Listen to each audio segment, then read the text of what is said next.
अपने घुटनों के बाहर आकर अपने हाथों को उठाकर कहो, आज जो कुछ मैं सुनने जा रहा हूं, बहनें कहें, आज जो कुछ मैं सुनने जा रही हूं वो व्यर्थ नहीं होगा। आज मेरी जिंदगी में प्रथम प्रभु का वचन होगा। वो प्रथम था, वो प्रथम है और प्रथम रहेगा। क्यों तू इतनी बात ना जाने, यीशु बाचो हर शय पाए। यीशु के बिना कोई भी शय, कोई भी चीज कीमती नहीं, उसकी कोई वैल्यू नहीं। वो जीरो है, वो कूड़ा है। वो तुम्हारी मिनिस्ट्री भी क्यों ना हो, अगर वचन तोड़ के पैदा कर रहे हो तो कूड़ा है, वो मिनिस्ट्री नहीं है। क्यों तो इतनी बात ना जानी, यीशु बाचो हर शय पानी। यीशु ने कहा वो चीजें छोड़ दो जो तुम्हें नरक ले जाएं। तुम्हारी आंख है तो काणे हो जाओ,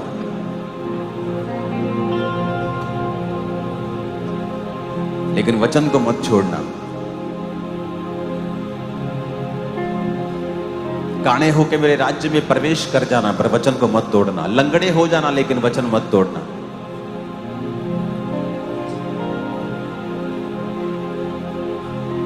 जब सेवकाइयां वचन से भी ऊपर होती हैं तो इंसान फिर ठोकर खाते हैं।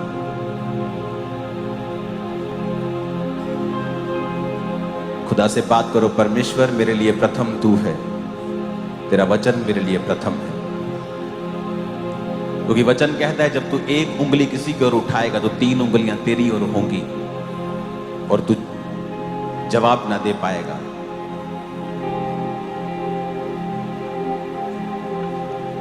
अपने हाथों को उठाओ। Thank you Jesus. खुदा अपना जैसा मन सब विश्वास करने वालों को दे। प्रभु यीशु मसीह के नाम में आमीन। ऊंचा आशीष हमारी।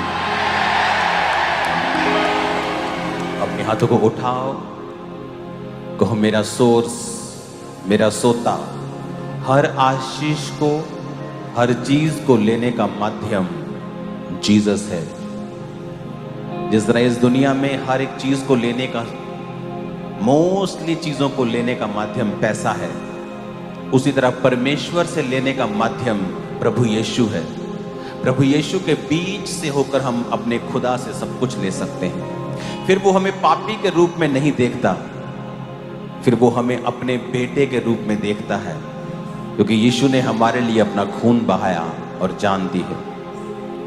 क्यों तू इतनी बात ना जान, यीशु बाचो हर शय पानी। क्यों तू इतनी बात ना जाने, यीशु बाचो हर शय पानी। जिसका हमेशा हुक्म चला है, यीशु खुदा है, यीशु खुदा है।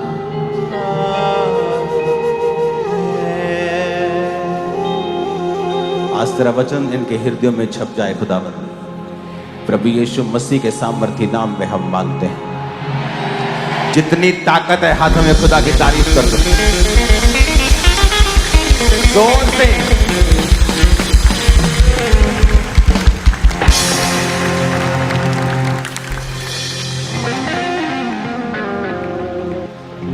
अपने हाथों को उठाओ। जो वचन, जो गवाहियां मैं सुनूंगा, बोलो मैं फलों को लेके आऊंगा और ये मेरे जीवन को बदल देंगी।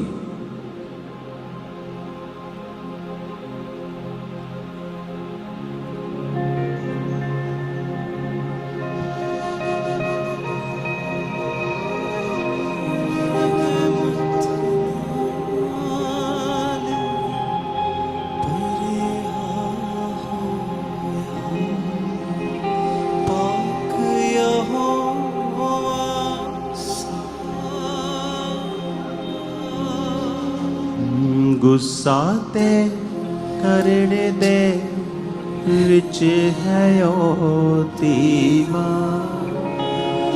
प्यार है उसदा डाटा रहमत नाल परया होया पाक यहोवा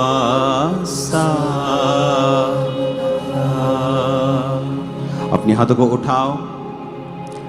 जिन्नियां गवाहियां मैं सुना, बोलो जितनी गवाही मैं सुनूं मैं 100 गुना फलों को लेके आऊं। अपने कमरे बांध के रखो, तैयार रहो। ये बड़े बड़े काम इस महीने और अगले महीने और जुलाई के महीने होने जा रहे हैं, और हीलिंग्स होंगी, डिलीवरेंस होंगी, लोग छुटकारा पाएंगे, बरकतें पाएंगे, आत्मिक जिंदगियां सेम नहीं होंगी, स्पिरिचुअल लाइफ सेम नहीं होगी, बड़ी चीजें होने जा रही हैं। आमीन।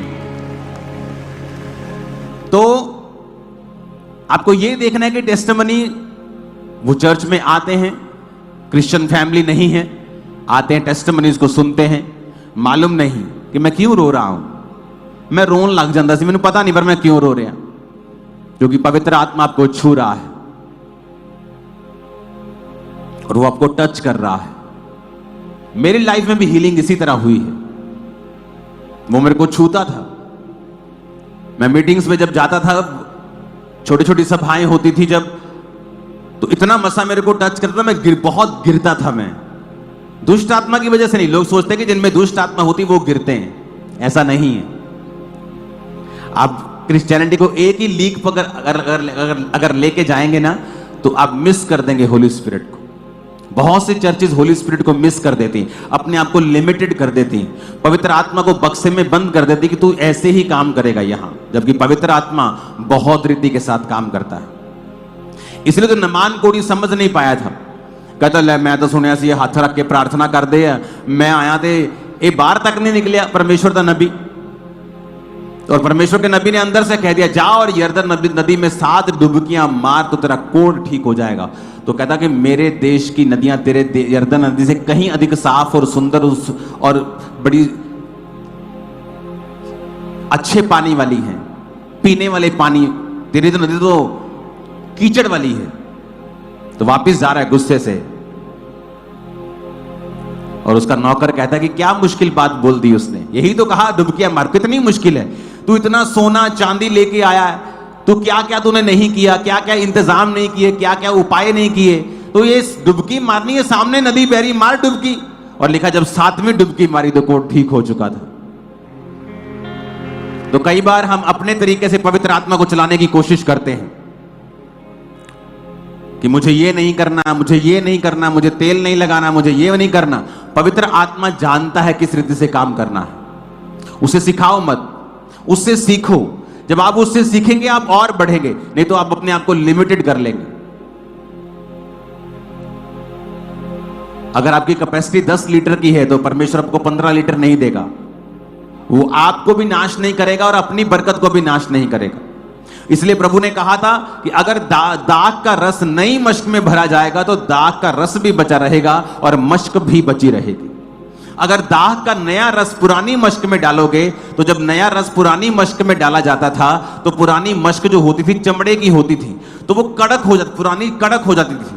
तो जब नया रस डाला जाता था तो वो किण्वित होता था अंदर, और जब उसमें रिएक्शन केमिकल होते थे तो वो फट जाती थी, गैस पैदा होती थी तो फटती थी।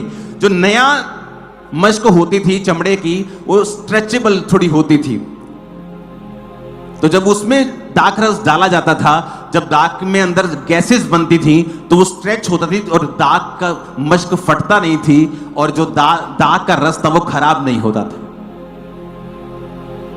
तो जब आपके अंदर कैपेसिटी पैदा हो जाएगी पवित्र आत्मा की बात को सुनने की, तो फिर वो आपको उस हिसाब से लोग देगा। अगर आपकी कैपेसिटी 500 लोगों की है तो परमेश्वर आपको 600 नहीं देगा, वो आपको नाश नहीं करना चाहता। अगर आपकी कैपेसिटी 2 लाख की है वो आपको इतने देगा, अगर 4 की है तो उतने ही देगा। अगर आपकी कैपेसिटी 1500 लोगों की, वो आपको 1500 देगा। वो आपकी कैपेसिटी के हिसाब से आपको बरकत देता है। मसा भी उसी तरह से, आप कितना परमेश्वर के सामने समर्पण कर सकते हैं, आपकी लाइफ कैसी है, आपकी प्रेयर लाइफ कैसी है, आपका बोना कैसा है। हर चीज आप पर भी निर्भर करती है, सिर्फ परमेश्वर के ऊपर निर्भर नहीं करती। मैंने आपको टेस्टिमनी दी थी कि एक ऐसा पास्टर जिसकी चर्च में आज भी 500 लोग हैं और उसने 27 एरोप्लेन लोगों को दान किए हैं, और चर्च में अभी भी 500 लोग हैं। क्योंकि आपकी बरकत जो है किसी बाहरी सोर्स के ऊपर निर्भर नहीं करती, क्योंकि उस आदमी ने जब पहला प्लेन लिया था चर्च को बो दिया था, तो उसको बड़ी तकलीफ हुई होगी कि एक आप पैसा इकट्ठा करके कोई चीज ले लेते हो और परमेश्वर कहता है चर्च को दे दे। लेकिन आज उसी ने प्लेन बोए और उसके पास 3 अपने प्लेन हैं और किसी के पास नहीं। क्यों? क्योंकि वैसा विश्वास किसी के पास नहीं। प्रभु पक्षपात नहीं करता किसी का, वो सबको दे सकता है, लेकिन परमेश्वर ये देखता है कि तूने अपने विश्वास का प्रयोग किया कि नहीं किया। अगर तुम टाइम तक नहीं पे कर सकते तो क्या परमेश्वर से तुम बरकतों को बोलोगे? तुम क्या एक्सपेक्ट करोगे कि परमेश्वर तुम्हें बरकत देगा? अगर तुम 2.5 घंटे प्रार्थना तक नहीं कर सकते तो तुम क्या एक्सपेक्ट करोगे कि परमेश्वर तुम्हें सामर्थ्य से भरेगा? अगर तुमने कभी रोजे ही नहीं रखे तो तुम क्या एक्सपेक्ट करोगे कि तुम शैतान के ऊपर फतह पाओगे? लोग दुखी रहते हैं, शैतान मेरे को तंग करता है जी, दुष्ट आत्मा मेरे को तंग कर रही है जी।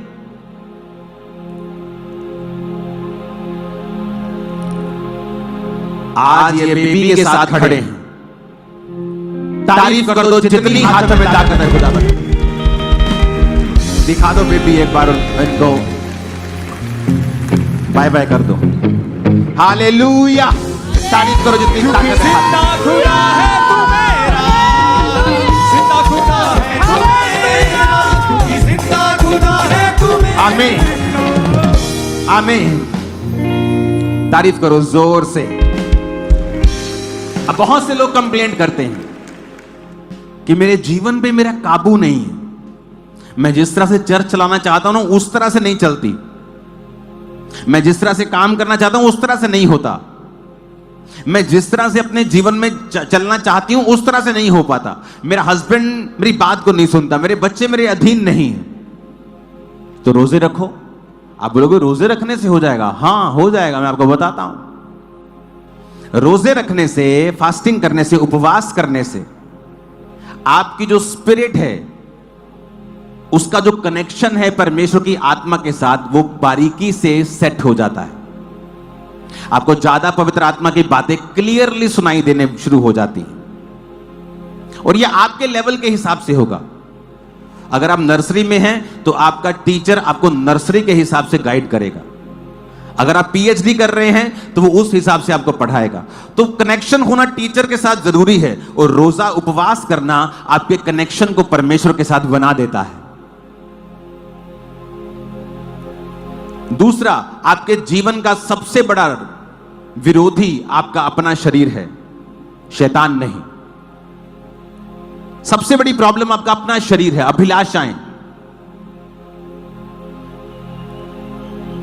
विरोध, क्रोध, जेलसी, अपराध, व्यभिचार, ये शरीर के काम हैं। और परमेश्वर ने क्या कहा? अगर तू रोजे रखेगा मैं तेरे को इनके ऊपर क्या दूंगा? फतह दूंगा। आप रोजे रखेंगे, जो व्यभिचार आपको तंग कर रहा था वो आपको तंग करना बंद कर देगा, आपके शरीर की अभिलाषाएं मरनी शुरू हो जाएंगी, जो शैतान तंग करता था वो डाउन होना शुरू हो जाएगा। आप अपने शरीर को नहीं, आप अपनी आत्मा को खुराक देना स्टार्ट कर देंगे, और उस वजह से क्या होगा? आप शरीर पर फतह पाई, और जैसे ही आपने शरीर के ऊपर फतह पाई आप पाप के ऊपर फतह पाई, जैसे ही पाप के ऊपर फतह पाई आप शैतान के ऊपर फतह पा लेंगे। आप नोटिस करेंगे कि आपका घराना अच्छी तरह से चल रहा है, आप नोटिस करेंगे आपके बच्चे आपकी बात को समझ रहे हैं और सुन रहे हैं, आप नोटिस करेंगे आपकी वाइफ आपकी बात को सुन रही है, आप नोटिस करेंगे लोग आपकी बात को सुन रहे हैं, क्योंकि जैसा आप परमेश्वर के सामने अपने आप को रखेंगे वैसा ही परमेश्वर आपको वैसे ही लोग आपको देगा। आप जैसे प्रभु के सामने हैं वैसे ही लोग आपके सामने हैं। आप प्रभु के सामने समर्पित जीवन जिएंगे, आपको समर्पित परमेश्वर लोग देगा। कई पास्टर हैं समर्पित नहीं परमेश्वर के सामने, ऊपर से पास्टर नीचे से कोई समर्पण वाली लाइफ नहीं, व्यभिचार भी है, चोरियां भी हैं, डकैतियां भी हैं। तो वैसे ही लोग हैं, क्योंकि आप भी प्रभु के साथ वफादार नहीं तो आपके लोग भी आपके साथ वफादार नहीं। आप जैसा परमेश्वर के सामने रखेंगे, आप किसी से कोई सवाल करते हैं, कीजिए, आप सवाल कर सकते हैं, लेकिन जब आपकी जिंदगी में वैसा ही 3 गुना होना शुरू होता है, तब आपको महसूस होता है ओहो ये गलती की। किसी का घर का मसला था वो अपने आप हल कर लेता, मैंने टांग अड़ाई और बेइज्जती करवाई। परमेश्वर आपको एक बात समझाना चाहता है, जब आप अपने शरीर के ऊपर कब्जा कर लेंगे, और फास्टिंग इसका एक तरीका है, वचन पढ़ना एक तरीका है, तो आप नोटिस करेंगे कि आपके आसपास जो चीजें हो रही हैं वो आपके कंट्रोल में हो रही हैं। अब nothing is out of control. प्रभु आपको गाइड कर रहा है, वो आपकी अगुवाई कर रहा है, चाहे आपकी सेवकाई हो, चाहे आपका बिजनेस हो, चाहे आपकी लाइफ हो, चाहे आपकी मैरिड लाइफ हो, चाहे वो, ये नहीं कि शैतान काम करने की कोशिश नहीं करेगा, वो करेगा, लेकिन प्रभु का आत्मा लगातार आपकी अगुवाई करता रहेगा, वो आपको गिरने से बचाएगा। हालेलुया।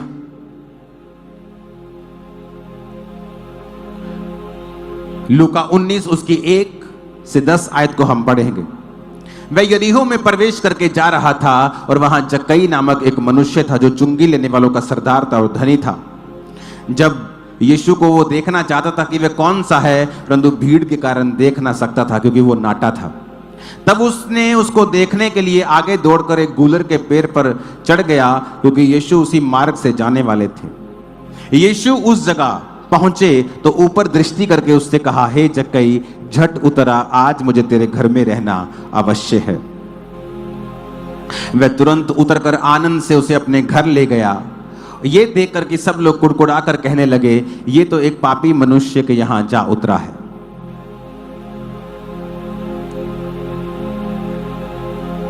जक्कई एक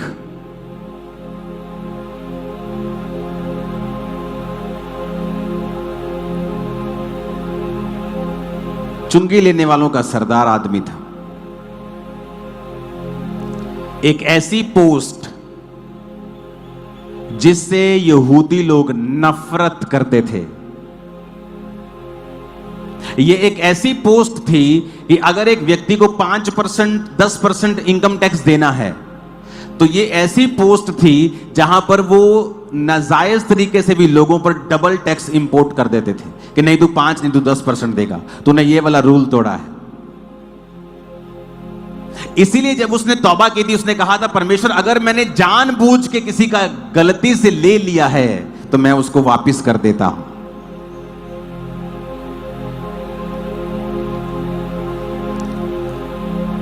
कहता मैं अपनी आधी संपत्ति कंगालों को देता हूं, यदि कुछ का अन्याय करके ले लिया है तो चौगुना फेर देता हूं।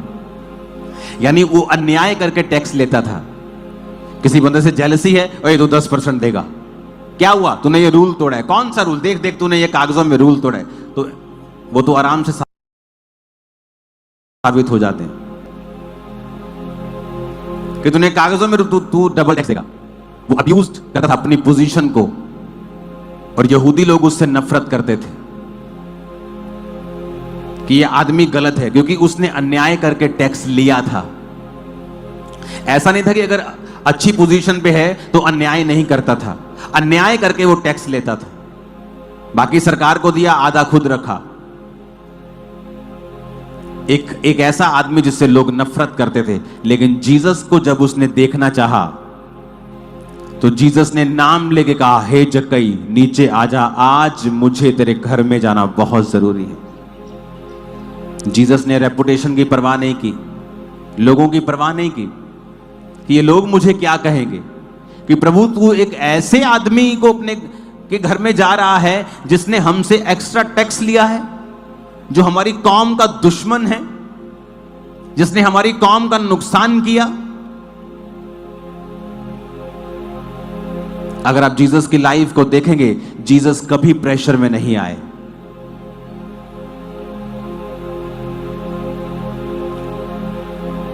लोगों को उद्धार चाहिए, मेरी बेटी सुधर जाए, मेरा बेटा सुधर जाए, मेरे घर में लोग सही हो जाएं, मेरे घर में चंगियाई आ जाए, लेकिन आपको अपनी रेपुटेशन की बहुत परवाह है।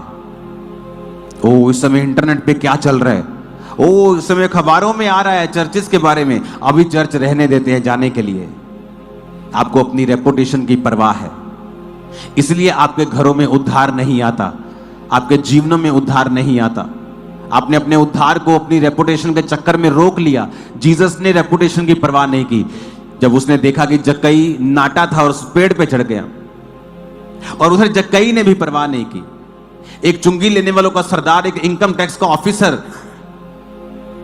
पेड़ पे चढ़ गया, अपनी इज्जत की परवाह नहीं की। जीसस ने कहा, तूने अपनी इज्जत की परवाह नहीं की, तूने बहाना नहीं मारा, मैं नाटा हूं। आज लोग बहाने मारते हैं। आज मेरे पास चर्च जाने का किराया नहीं। तेरे पास सारा हफ्ता खाने का पैसा था, तूने सारा हफ्ता रोटी खाई है, पर तेरे पास चर्च जाने का किराया नहीं। तू बहाना लगा रहा है। वो भी बहाना लगा सकता था कि यार मेरी पोजीशन बहुत वड्डी है, मेरी कितने नौकरी ना चल जाए, यार मेरे घर ही ले आओ प्रभु यीशु नु, जदों इधरों लंघेगा मैनू मिला दो 2 मिनट। नाटा होने के बावजूद भी, जो कि उसकी एक नेचुरल कमी लगा लो उसकी, कि उस समय उसकी ये कमी थी कि वो ऊंचा नहीं था कि मैं देख सकूं कि है कौन है यीशु मसीह, मैं उसको दर्शन करना चाहता हूं। जब आप यीशु मसीह के दर्शन करना चाहते होंगे ना, कैसे? कि मुझे प्रभु के पीछे चलना है, मुझे परमेश्वर के वचन के दर्शन करने हैं, मुझे परमेश्वर का दर्शन करना है, मुझे चाहना है कि परमेश्वर की मर्जी को मैं पूरा करूं, परमेश्वर मेरे जीवन से क्या चाहता है, मुझे वो चाहिए।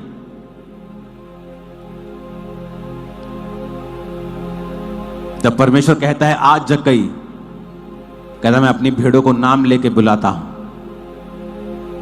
वो आपका नाम लेकर जानता है, आपके नाम को जानता है, आप कौन हैं। जिस दिन आप बहाने मारने छोड़ देंगे, मेरे पास पैसा नहीं है, मेरी बुआ नाराज हो जाएगी, मैं गरीब हूं, मेरे पास प्रार्थना करने का कमरा नहीं है, मेरा बिजनेस ऐसा है मुझे चोरी करनी पड़ती है, मेरा काम ऐसा है कि मुझे वचन तोड़ना पड़ता है, फिर आप जीसस क्राइस्ट के उद्धार को नहीं देख पाएंगे। उसने भी सारी कमियां परे कर दी। मैं नाटा हूं, मैं पेड़ पे चढ़ जाऊंगा।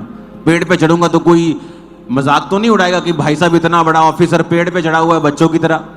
कोई बात नहीं, उड़ाता रहे मजाक कोई भी, लेकिन आज मुझे जीसस को देखना है। अपनी रेपुटेशन की परवाह जीसस ने भी नहीं कही। अगर मैं इसको बुलाऊंगा तो लोग मेरे खिलाफ हो जाएंगे। जीसस ने कहा आजा, आज मुझे तेरे घर में रहना जरूरी है, आज तेरे घर में उद्धार आया है। उसने कहा प्रभु जो कुछ मैंने लिया है मैं आधी संपत्ति कंगालों को देता हूं, जिसको अन्याय करके जिससे टैक्स लिया है उसको 4 गुना वापस कर देता हूं, जिससे 5 का 10% लिया है, 5% एक्स्ट्रा लिया है उसको 20% वापस कर देता हूं। जीसस ने कहा आज इस घर में उद्धार आया है। हालेलुया। जीसस का हार्ट देखो कि जीसस ने कहा कि मनुष्य का पुत्र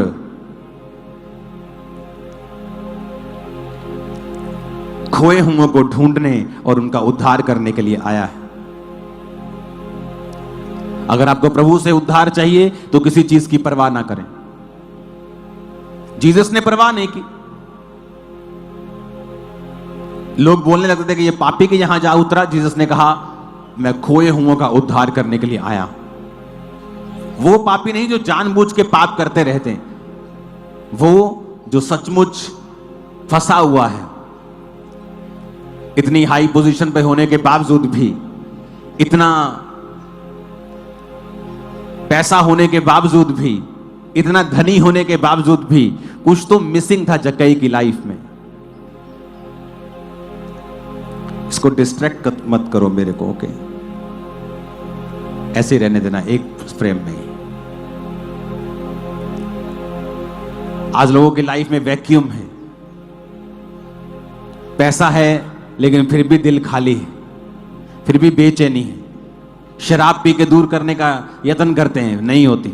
वो मेरे पास अगर 10 मिलियन फॉलोअर हो, 10 मिलियन फॉलोअर क्या 15 भी हो जाते हैं, फिर भी वो पीस उनके हार्ट में नहीं आता। मैं अगर एमएलए बन जाऊं, वो एमएलए बन के भी पीस अब नहीं है, अब क्या? मैं अमीर हो जाऊं, अब अमीर भी हो गए, अब भी वो नहीं है। तो कुछ मिसिंग था जक्कई की लाइफ में जो वो ढूंढने की कोशिश कर रहा था। उसने टेस्टिमनीज को सुना था, वो जानता था कि जीसस कौन है, मैं इसे देखना चाहता हूं जिसके बारे में मैं इतनी गवाहियों को सुनता हूं। और वचन में लिखा है कि जब यीशु मसीह ने उसको देखा, कहा जक्कई आज नीचे उतरा, आज मुझे तेरे घर में रहना जरूरी है, क्योंकि तूने अपनी इज्जत की परवाह नहीं की तो मैं भी अपनी रेपुटेशन की परवाह नहीं करूंगा। अगर आप जीसस के लिए परवाह नहीं करेंगे लोगों की, तो जीसस भी परवाह नहीं करेंगे उन्हीं लोगों के बीच में, आपको वो ऊंचा भी करेंगे। अगर आपको परवाह है अपने रिश्तेदारों की और आपको शर्म आती है, तो जीसस ने कहा मुझे भी शर्म आती है।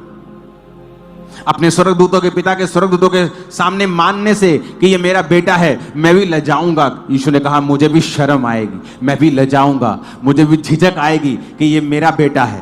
कहता जो कोई मुझे दुनिया के सामने मान लेगा, मैं भी पिता के दूतों के सामने मान लूंगा कि मैं गर्व से कहता हूं कि ये मेरा बेटा है, मेरी बेटी है। जक्कई ने अगर परवाह नहीं की अपनी पोजीशन की, अपने रुतबे की, अपने पैसे की, और पेड़ पे चढ़ के उसने जीसस को देखा। जीसस से कभी मिला नहीं था, जीसस को कभी जानता नहीं था कौन है वो, लेकिन जीसस ने जब देखा तो ये नहीं कहा हे मनुष्य तू कौन है जो पेड़ पे चढ़ के मुझे देख रहा है। जीसस ने कहा हे जक्कई नीचे आजा, आज मैं तेरे घर में जाऊंगा, तेरे घर में उद्धार आया आज। आप जब जीसस क्राइस्ट के पीछे चलते हैं बिना परवाह किए कि लोग क्या कहेंगे, या आपकी कमियां कमजोरियां कि मेरे पास पैसा नहीं, मेरे पास ये नहीं, मेरे पास वो नहीं, आप उनको त्याग कर आप परमेश्वर के पीछे जाएंगे। मैं ऐसे लोगों को जानता हूं जिनके पास चर्च आने का किराया नहीं होता था, किराया मांगकर चर्च आते थे, उसके बाद पूरा हफ्ता जब कमाई होती थी तो वो किराया वापस करते थे। मेरी वाइफ की फैमिली भी जब चर्च में आना शुरू किया तो किराया मांग कर आते थे भाई से कि ये किराने वाले किराया देना, इस हफ्ते कमाकर तुझे दे देंगे, चर्च मिस नहीं करना है। आपकी शुरुआत ऐसे होती है मसीह में, और फिर आप कहां पहुंच जाते हैं ये तो परमेश्वर ही जानता है, और वो कहां आपको लेके जा सकता है परमेश्वर ही जानता है। आपको परमेश्वर को अपना विश्वास दिखाना होता है, अपना फेथ दिखाना होता है कि आप अपनी कमियों के, अपने नाटेपन के बावजूद भी आप अपना फेथ, अपना विश्वास परमेश्वर को दिखा रहे हैं। आपका विरोध हो रहा है, अपने हाथों को उठाकर कहो मैं खुदा को ढूंढूंगा और उसे पाऊंगा, ऊंची आवाज।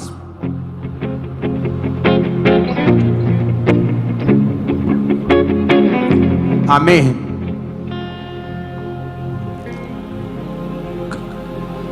एक पिक्चर मैं आपको दिखाऊंगा अपनी फैमिली की, वो पिक्चर थी राशन कार्ड वाली। जब राशन कार्ड बनते थे आज से काफी साल पहले, कि वो राशन कार्ड जरूरी होता था कई जगहों के ऊपर लगना डॉक्यूमेंट के रूप में। वैसे फाइनेंशियली कोई प्रॉब्लम नहीं थी, लेकिन वो राशन कार्ड बनाने के लिए जब पिक्चर लेने के लिए आए तो वो इंटरनेट पे पिक्चर है मेरी, और मैं अपनी वाइफ को दिखा रहा था, ये पता पिक्चर कब है, जब राशन कार्ड बनाने वाले आए थे और मुझे आवाज लगाई गई थी आ जाए तेरी पिक्चर खींचनी है। तो उसमें मैं इसको दिखा रहा था कि मेरे फादर उस पिक्चर में हैं और उनका फेस एक्सप्रेशन अगर आप देखेंगे तो गुस्से में है।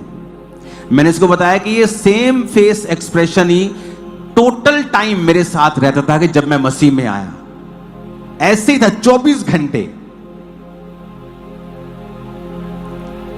लेकिन मैं परमेश्वर में बढ़ता गया, जाता गया। रोज लड़ाई होती थी, शाम को तू कहां चला जाता है। मैंने कहा जब मैं दारू पीने जाता था तब तो कोई प्रॉब्लम नहीं थी, अब मैं चर्च जाता हूं, मैं शराब छोड़ चुका हूं, मैं गंदे काम छोड़ चुका हूं, अब आपको प्रॉब्लम है। लेकिन मैं अड़ा रहा और खड़ा रहा, अपनी माता को, अपने पिता को बैप्टिज्म दिया अपने हाथों से। मेरी पूरी फैमिली ने ऑलमोस्ट मेरे हाथों से बपतिस्मा लिया है। ये कैसी विक्ट्री खुदा ने दी है।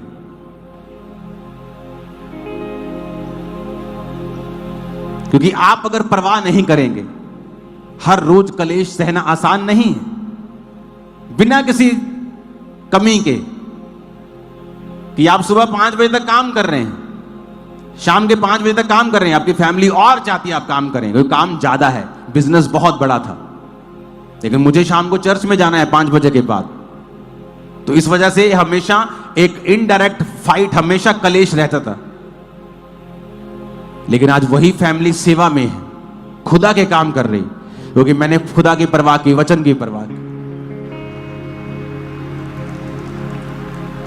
आपको डर है आपका पति नाराज ना हो जाए अगर आप मसीह में आए, आप उस पति को सदा के लिए गवा देंगे। आपको फिक्र है कि फलाना बंदा मसीह में मैं आ जाऊंगा तो ये दिक्कत ना हो जाए मेरी लाइफ में।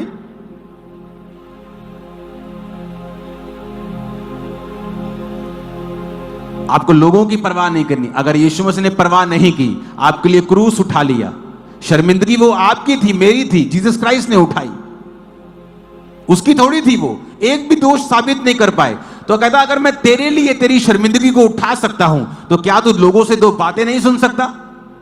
अगर तू नहीं सुन सकता तो तू उद्धार के काबिल भी नहीं है। आपको परवाह है कि आपका दोस्त क्या कहता है, आपके रिश्तेदार क्या कहते हैं? वो आपका उद्धार नहीं कर सकते।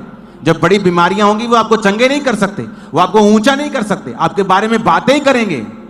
सदूकी फरीसी होते थे ना, जब किसी को इल्जाम लगता था बोलते थे मार दो इसको, मार दो।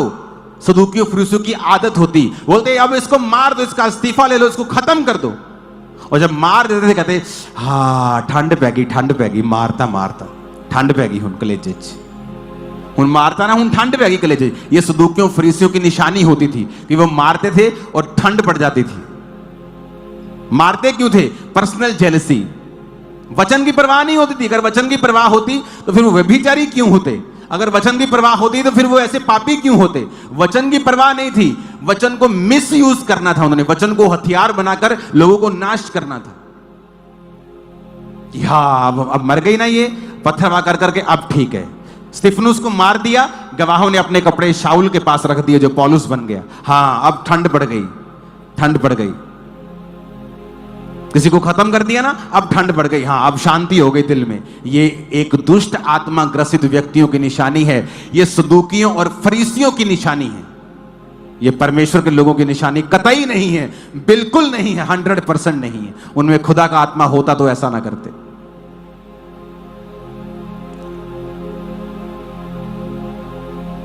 और आपको भी परवाह नहीं करनी। अगर जीसस ने परवाह नहीं की, मुंह पर थूका गया, दाढ़ी नोची की, बाइबल कहती है सिर पे कांटों का ताज डाला गया, क्रूस की मौत दी गई, और उसने परवाह नहीं की आप लोगों के लिए, क्या आपको परवाह करनी चाहिए? एक व्यक्ति जो आपसे इतना प्रेम करे, आपकी हेल्प करे, आपको प्रेम करे, आपको गाइड करे, और आप मुंह उठाएं और बकवास कर दें, या आप उससे प्रेम ना करें वापसी में, तो क्या वो व्यक्ति फिर आपको कभी मुंह लगाएगा? जीसस ने कहा जो कोई विश्वास न करेगा वो दोषी ठहराया जाएगा, क्योंकि उसने मनुष्य के पुत्र के ऊपर विश्वास नहीं किया। जिसने तुम्हारे लिए जान दी, तुम्हारे लिए कोड़े खाए, तुम्हारे लिए सब कुछ किया, तुमने उसके ऊपर विश्वास नहीं किया। इसलिए परमेश्वर ने कहा जो विश्वास करेगा और बपतिस्मा लेगा उसका उद्धार होगा। आप विश्वास करते हैं, बपतिस्मा ले तो आपका उद्धार होगा। आमीन। तो आपको एक वचन समझना है कि मुझे अपनी लाइफ में प्रथम स्थान परमेश्वर के वचन को देना है। अपनी लाइफ का स्टैंडर्ड बनाना है परमेश्वर का वचन। किसी भी तरह से, किसी भी रीति से मुझे वचन को तोड़ना नहीं है, और वचन को अपनी लाइफ में कंप्लीट करना है, रखना है, क्योंकि मेरे परमेश्वर ने सारा कुछ मेरे लिए सहा है। मैं उसके साथ गद्दार नहीं हो सकता, मैं उसके साथ बेवफाई नहीं कर सकता, क्योंकि जो मैं उसकी लाइफ में बोऊंगा मेरी लाइफ में मुझे काटने को मिलेगा। वचन कहता है इसलिए झगड़ा करने में जल्दी ना करना, क्योंकि जब तेरा पड़ोसी तेरा मुंह काला करेगा तो तेरा अपवाद बना रहेगा। वचन एक एक बात हमें समझाता है अपनी लाइफ में हमें किस तरह से चलना है। जब मैं सुबह उठता हूं, प्रार्थना में रहता हूं, आजकल मैं जो ज्यादा प्रार्थना में रहता हूं, मेरी फास्टिंग चल रही है, मुझे कोई मतलब नहीं लोग क्या कहते, दुनिया क्या कहती। मुझे यह मतलब है कि आज मैंने उतना प्रार्थना की कि नहीं की, आज परमेश्वर के साथ मेरा संबंध कैसा रहा। मुझे ना किसी की इज्जत की परवाह है, ना किसी की बेइज्जती हो तो मुझे सुख है, मुझे कोई प्रॉब्लम नहीं, किसी के साथ कोई प्रॉब्लम नहीं। किसी ने अपने बाल खुद पकड़े वो तो पकड़ा रहे, मुझे कोई दिक्कत नहीं किसी से भी।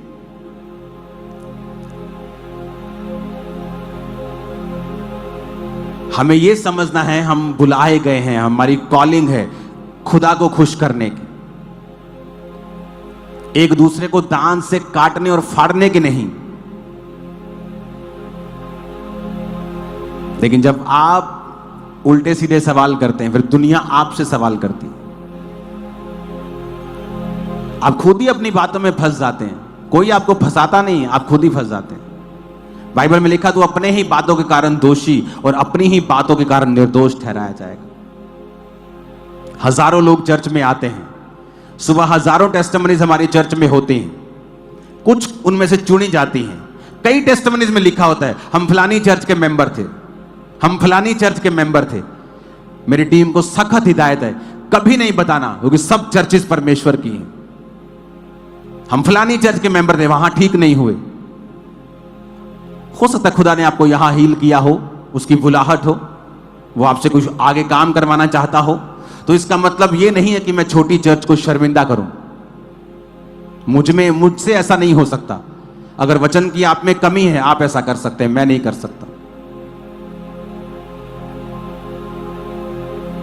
आपको परमेश्वर की ओर देखना है। अपनी रेपुटेशन की परवाह है तो तब भी आप उसको खुश नहीं कर सकते। अपनी इज्जत की परवाह है, अपने नाटेपन को अगर आप देखेंगे, मैं तो नाटा हूं, मेरे को तो ये प्रॉब्लम है, मेरी वाइफ ना नाराज हो जाए, मैं चर्च नहीं आ सकता, मेरी बेटी ने नाराज, अगर आप ऐसी बातें करेंगे, आप कभी उद्धार को नहीं देख सकते। अपनी कमियों को साइड पर रखना पड़ेगा। फास्टिंग करनी होगी, प्रेयर करनी होगी। फास्टिंग आपके रास्तों को ओपन करती है, आपके अंदर से परमेश्वर की तार को आपके साथ जोड़ती है। कनेक्शन आपका क्लियरली आपको सिग्नल आते। पुराने टाइम में टीवी होते थे ना, थप्पड़ खा के ठीक होंगे जेडे, याद है? पुराने बंदे 30 साल तो पुराने भी हाथ खड़े करो, 40 साल पुराने। हाँ, टीवी के पीछे थप्पड़ पड़ता था, टड़, टीवी ठीक हो जाता था। ऊपर एंटीने पे थोड़ा सा हिलाते थे, एंटीना ठीक हो। एंटीना भी लगा, टीवी भी है, लेकिन फोटो साफ नहीं आ रही, तो उसको हिलाना पड़ता था। कई बार आप परमेश्वर में हैं, आप प्रभु में हैं, क्रिश्चियन हैं, लेकिन फिर भी फोटो साफ नहीं कि प्रभु क्या चाहता है, तो आपको अपने आप को हिलाना पड़ता है, फास्टिंग करनी पड़ती है। फास्टिंग आपके शरीर के अभिलाषा को खत्म करती है, आपका कनेक्शन ऑटोमेटिकली परमेश्वर के साथ जोड़ती है, आपके रास्तों को साफ करती है, आपको वहां बिठाती है जहां आप काबिल नहीं थे। आप फास्टिंग करते हैं, आपके शरीर के ऊपर कब्जा होता है। शरीर के ऊपर कब्जा होता है, शैतान के ऊपर कब्जा होता है। जब शैतान के ऊपर कब्जा होता है, फिर जहां उसने आपके बिजनेस को पकड़ा होता है वो छोड़ जाता है, जहां उसने आपकी सेहत को पकड़ा होता है छोड़ जाता है, जहां उसने आपके चर्च को पकड़ा होता है वो छोड़ जाता है। कई छुटकारे प्रार्थनाओं से नहीं होते, पाप के ऊपर फतह पालेंगे आप, छुटकारा पालेंगे। कई चीजें ऐसी हैं, आप प्रेयर करते जाएंगे, छुटकारा नहीं होगा। कई छुटकारा होगा कि आप उस लेवल को अचीव कर लें जो नेक्स्ट लेवल है। जैसे आप नेक्स्ट लेवल पे जाएंगे, परमेश्वर आपको बरकत देगा। आपका बच्चा अगर 10 साल का है, वो रोए, चिल्लाए, पीटे, रो रो के दुखी हो जाए, आंखें लाल कर ले, पीली कर ले, नीली कर ले, आप कभी गाड़ी नहीं देंगे। आप बोलेंगे बेटा तेरी साइकिल की उम्र है, मैं तेरे को गाड़ी नहीं दे सकता। जब वो 18 साल का होगा, बालिग होगा, 21 साल का, 20 साल का बड़ा होगा, तो उसे हो सकता है रोने की भी जरूरत ना पड़े, आप खुद शोरूम में जाएं और कहें बेटा ये देख तेरे लिए मैंने गाड़ी ली है। तो कई लोग आत्मा में बड़े नहीं होते, आत्मा में बच्चे ही हैं। ना रोजा रखेंगे, ना प्रेयर करेंगे, ना पवित्रताई, ना चर्च के साथ कोई सेवकाई में हिस्सा, ना बोना, ना प्रेयर, ना चर्च जाना, ना क्रूसेड अटेंड करने, और कहेंगे प्रभु को मुझे कार चाहिए। परमेश्वर कहता नहीं, तू काबिल नहीं है। इस आशीष को अगर अब मैं तुझको दूंगा, बेटा तू मार लेगा, तू अपना एक्सीडेंट कर लेगा। बालक जब तक बालक है, चाहे वो सब चीजों का स्वामी है, उसमें और नौकर में कोई भी अंतर नहीं होगा। वचन कहता है कि चाहे तू बालक है, यद्यपि सब वस्तुओं का वारिस भी है, अपने पिता की प्रॉपर्टी का वारिस होने के बावजूद भी, जिस तरह नौकर तुम्हारे घर में रहता, खाता, पीता, कपड़े पहनता और सोता है, तुम भी अपने पिता के घर में चाहे वारिस हो, काम यही करते हो, खाते हो, पीते हो, सोते हो, कपड़े पहनते हो और सो जाते हो। तो नौकर भी यही करता है। तो इसलिए वचन कहता कि तुम में और नौकरों में तब तक अंतर नहीं होगा जब तक तुम बालक से व्यस्क ना हो जाओ, जब तक तुम बालिग ना हो जाओ, तब तक तुम्हें नौकरों के समान परमेश्वर के घर में रहना पड़ेगा। कितने मेरी बात को समझ रहे हैं? तो बालिग कैसे होंगे? हो सकता है आप 60 साल के हों, अभी भी आत्मा में बच्चे हों। हो सकता है आप 18 साल के हों और आत्मा में बुजुर्ग हो गए हों। हो सकता है। इसलिए परमेश्वर जब लीडर चुनता है, अपना आत्मिक अगुवा चुनता है, वो उम्र देख के नहीं चुनता। हो सकता है कि जब आप फास्टिंग करें, प्रार्थना करें, अपने आप को वचन से मजबूत करें, आपकी अंदर परमेश्वर जो जिंदगी है उसे मैच्योर कर रहा है, आपको बालिग बना रहा है। जब आप बालिग बन जाएंगे, आपके पास एक्सेस होगा, आप गाड़ी भी चला सकते हैं, आप पिता के साथ काम पर भी जा सकते हैं, आप डिसीजंस भी ले सकते हैं, आप वो सब कर सकते हैं जो आपका पिताजी करता है। लेकिन अगर आप बालक हैं तो आप खाएंगे पिएंगे, आपका पिता आपसे प्यार करेगा, आपको खिलाएगा पिलाएगा, कपड़े पहनाएगा, सुलाएगा, आपकी सुरक्षा करेगा, जो एक नौकर भी उसी घर में सेम सुविधाएं ले रहा है।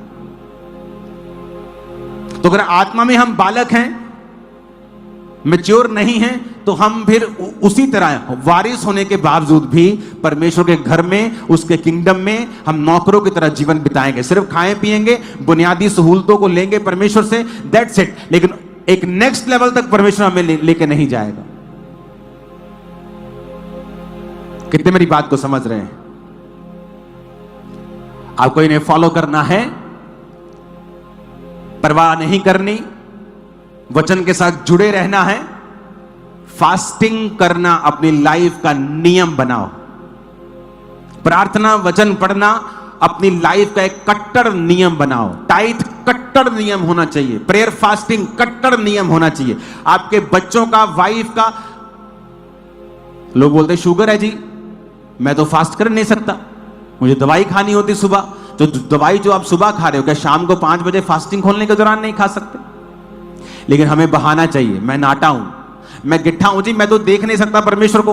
तो चढ़ जा पेड़ के ऊपर, कुछ ऐसा कर कि परमेश्वर को पता हो कि हाँ ये बीमार है, हाँ ये दुखी है, हाँ इसके पास पैसा नहीं, लेकिन मुझे इसने खोजना नहीं छोड़ा, ये मेरे घर में रहता है, ये भवन भी जाता है, ये सारी आज्ञाओं को पूरा करता है, जबकि इसके पास वो सारी आशीषें नहीं है, फिर भी तो परमेश्वर कहता है अब तेरे घर में नहीं, तेरे जीवन में भी उद्धार आएगा, मैं काम करूंगा तेरी लाइफ में। हालेलुया। मैं एक बात बता दूं, यीशु मसीह को पाना, उससे लेना आसान नहीं है। 12 साल की लहू बहने वाली औरत को एफर्ट करना पड़ा, आसान नहीं था, बीच से जाना, बीमार शरीर को साथ लेके। और ये रूल भी था कि अगर अशुद्ध औरत जिसको लहू बहने का रोग है किसी बंदे को छू ले तो पत्थरवा करके मार दी जाए। रिस्क लेके वो गई, बीमार होने के बावजूद गई। आसान नहीं था जीसस क्राइस्ट को छूना। जो अनॉइंटेड संगतियां होती हैं आसान नहीं होता, नॉन अनॉइंटेड आसान होती हैं। जो अनॉइंटेड चीजें होती हैं वो आसान नहीं होती, उसके लिए प्राइस होता है।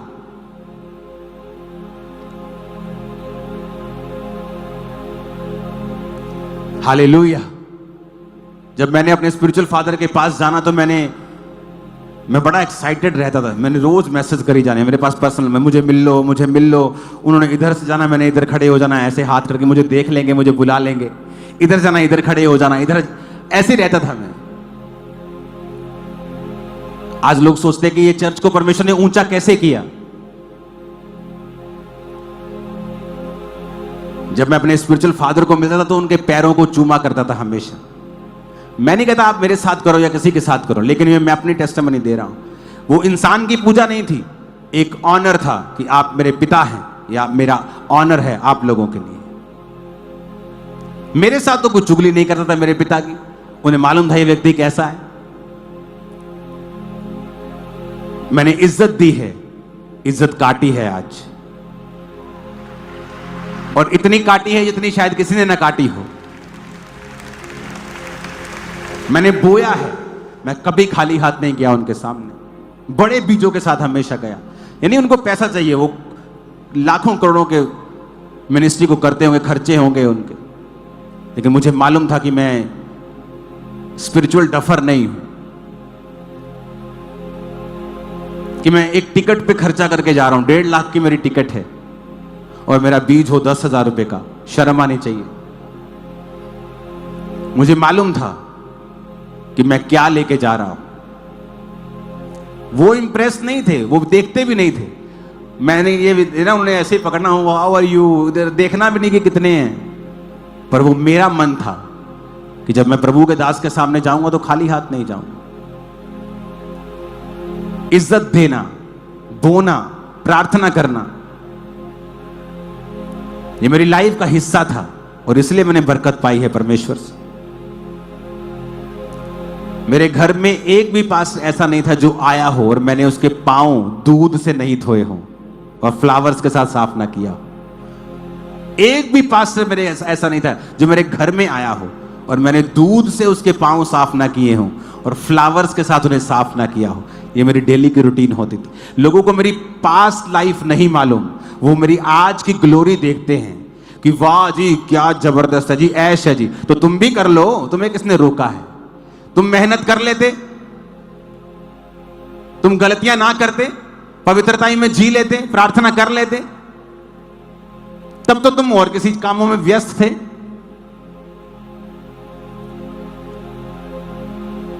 अगर आप मेहनत करेंगे वो आपको ऊंचा करेगा और कोई आपको नीचा नहीं कर पाएगा।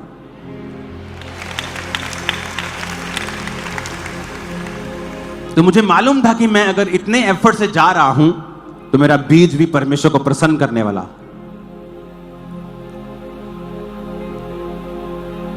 हालेलुया। हमारी लाइफ को हमें देखना है, जांचना है, परखना है और क्राइस्ट के साथ खड़े रहना है। समय आएगा आप फल लाएंगे। आपको बस यही देखना है कि आपका जीवन रूपी जो बूटा है, जो पेड़ है, वो पानी के किनारे, वचन के किनारे लगा होना चाहिए। फल कब आएगा ये आपके हाथ में नहीं है, ये परमेश्वर के हाथ में। उसने कहा मेरा जन क्या ही धन्य है वो पूरे जो दुष्टों की युक्ति पे नहीं चलता, ना उनके मार्ग में खड़ा रहता। वो तो यहोवा की व्यवस्था से प्रसन्न रहता, दिन रात अपना ध्यान उस पर लगाता। वो उन वृक्षों के समान है जो बहती नदियों के किनारे लगाया गया है, जो अपनी ऋतु में फलता है। हर टाइम फला नहीं रहता, फल लाता है अपनी सीजन में, और उसके पत्ते कभी मुरझाते नहीं, वो सदा हरा रहता। आप सदा हरा रहेंगे और फल लाया करेंगे। आमीन खड़कने वाला चाहिए चर्च। मैंने कहा आमीन खड़कने वाला चाहिए चर्च। Hallelujah, hallelujah.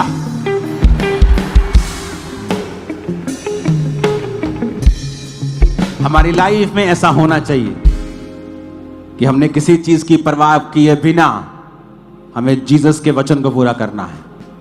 उठाओ अपने हाथों को, उठाओ इस पंफलेट को,